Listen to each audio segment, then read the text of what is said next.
Hello friends, இந்த வீடியோவில் என்ன பார்க்க போகிறோன்னா சப்ஸ்கிரிப்ட் டேக்கும் சூப்பர் ஸ்கிரிப்ட் டேக் பற்றி தான் ஃப்ரெண்ட்ஸ் பார்க்க போகிறோம். வாங்க ஃப்ரெண்ட்ஸ் அதை பற்றி சொல்லித்தரேன். சப்ஸ்கிரிப்டுன்ட்டு இங்கே ஒரு சப்புன்னு போட்டு ஒரு tag open and close tag create பண்ணியிருக்கேன் ஃப்ரெண்ட்ஸ். இங்கே சூப்பர் டேக் அதாவது எஸ்யூபின்ட்டு போட்டு open and close tag create பண்ணியிருக்கேன் ஃப்ரெண்ட்ஸ். வாங்க ஃப்ரெண்ட்ஸ் இதோட எஃபிஷியன்ட்டை சொல்கிறேன். சப்பில் வந்து நான் ஒரு கண்டென்ட் தரேன் ஃப்ரெண்ட்ஸ்னு ஒரு டெக்ஸ்ட்டு தரேன் ஃப்ரெண்ட்ஸ். இங்கே வந்து முதல்ல இதை ரன் பண்ணி பார்க்கலாம் ஃப்ரெண்ட்ஸ்.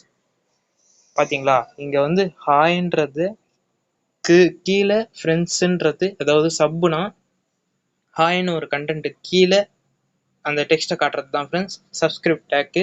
இதில் சூப்பர் ஸ்கிரிப்டை பற்றி சொல்லித்தரேன் ஃப்ரெண்ட்ஸ். இங்கே வந்து ஃபர்கெட்டுன்னு கொடுப்போம் ஃப்ரெண்ட்ஸ். ஃபர்கெட்டுன்னு கொடுத்து ரன் பண்ணி பார்க்குறேன் ஃப்ரெண்ட்ஸ். பார்த்தீங்களா, சூப்பர் ஸ்கிரிப்ட்னா அந்த டெக்ஸ்ட்டுக்கு மேலே கொஞ்சம் காட்டுறது தான், அலைன்மெண்ட் பண்ணி காட்டுறது தான் சூப்பர் ஸ்கிரிப்ட். இதே மாதிரி இன்னும் நிறைய இன்ஃபர்மேஷன் தெரிஞ்சுக்கணும்னா என்னோட சேனல் சப்ஸ்கிரைப் பண்ணுங்கள். அடுத்த வீடியோவில் பார்க்கலாம்.